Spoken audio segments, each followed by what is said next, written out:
Pandesara police સ્ટેશનમાં દુષ્કર્મ મામલો। સુરતના પાંડેસરા વિસ્તારમાં એક મહિલા દ્વારા દુષ્કર્મની ફરિયાદ કરવામાં આવી। પીપલોદ જીએબીમાં વાયરમેન તરીકે આરોપી નોકરી કરતો હતો।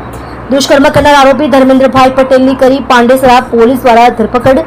પીડિત મહિલા અને દુષ્કર્મ આચરનાર ધર્મેન્દ્ર પટેલની નવસારીમાં બંનેની મુલાકાત થયેલ હતી, જેમાં પાંડેસરા પોલીસ દ્વારા દુષ્કર્મ આચરનાર આરોપીની ધરપકડ કરી આગળની વધુ તપાસ હાથ ધરી છે।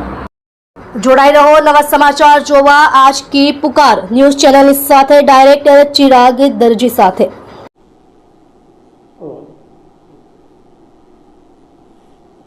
પાંડેસરા પોસ્ટમાં કઈ દુષ્કર્મની ફરિયાદ નોંધાઈ હતી શું?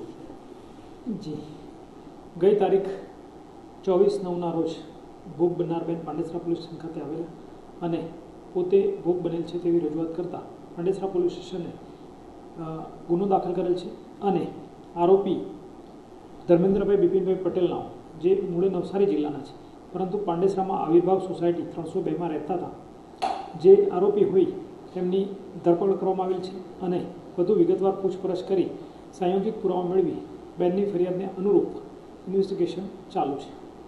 કેવી રીતના કોન્ટેક્ટમાં આવવાના, કેવી રીતના બનાવવાનો? ભોગ બનનાર અને ફરિયાદી બંને મૂળે નવસારી જિલ્લાના હતા। નવસારીમાં તેમનો પરિચય થયેલ, ત્યારબાદ બેન પાલિકામાં રહેવા આવેલા અને ફરિયાદી આરોપી પીપલોદમાં જીબી ખાતે વાયરમેન તરીકે નોકરી કરેલ। દરમિયાન સંપર્કમાં આવતા ફરીથી એકબીજાની સાથે પરિચયમાં આવેલ, ત્યારબાદ બેનની સાથે તેમની મરજી વિરુદ્ધ દુષ્કૃત્ય કરેલ, જેના કારણે બેને ફરિયાદ આપી, જેથી ગુનો દાખલ થાય।